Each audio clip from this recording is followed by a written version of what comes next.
कीटाः पतङ्गाः मशकाश्च वृक्षाः जले स्थले ये निवसन्ति जीवाः दृष्ट्वा प्रदीपं न च जन्मभागिनः భవంతి త్వం స్వపచాపి విప్రాహ అంటూ కార్తీక మాసంలో దీపం వెలిగించి దీపశిఖలో దామోదరుని కానీ త్రయంబకుడిని కానీ ఆవాహన చేసి పసుపు కుంకుమ అక్షతలో వేసి దీపానికి నమస్కారం చేయాలి.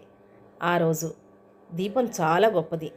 ఆ దీపపు వెలుతురు మన మీద పడినా చాలు, పురుగులు దోమలు ఈగలు మొదలైనవి, అంతేకాదు చెరువు ఉంది అనుకోండి, అందులో రకరకాలైన పురుగులు ఉంటాయి. అవి జ్యోతిని చూడగానే ఎగిరి వస్తాయి. నీటిలో ఉన్న పురుగులు, భూమి మీద ఉన్నటువంటి పురుగులు, ఇవన్నీ దీపం ఎక్కడ ఉందో అక్కడికి వచ్చేస్తాయి. ఇవన్నీ కూడా ఈ దీపం వెలుతురు ఎంత దూరం పడుతుందో, ఈ దీపాన్ని ఏవేవి చూస్తున్నాయో, ఆఖరికి చెట్లు కూడా, ఇవన్నీ కూడా భగవంతుణ్ణి పొందుతాయి. వాటికి ఉత్తరోత్తర జన్మములు తగ్గిపోతూ ఉంటాయి. అవి తొందరలోనే మనుష్య జన్మ పొందుతాయి. ఈశ్వరుని అనుగ్రహాన్ని పొంది ఈశ్వర కర్మానుష్ఠానం చేసి భగవంతుని చేరుతాయి అని ఈ శ్లోకం చెప్పి దీపం వెలిగించి నమస్కరిస్తారు. ఇది మనుషులు మాత్రమే చేయగలిగినటువంటి గొప్ప విశేషం. దీపపు కాంతి పడితేనే అవి అంత గొప్ప ప్రయోజనాన్ని పొందితే ఇక ఆ దీపం పెట్టినవాడు ఎంత ప్రయోజనాన్ని పొందుతాడో.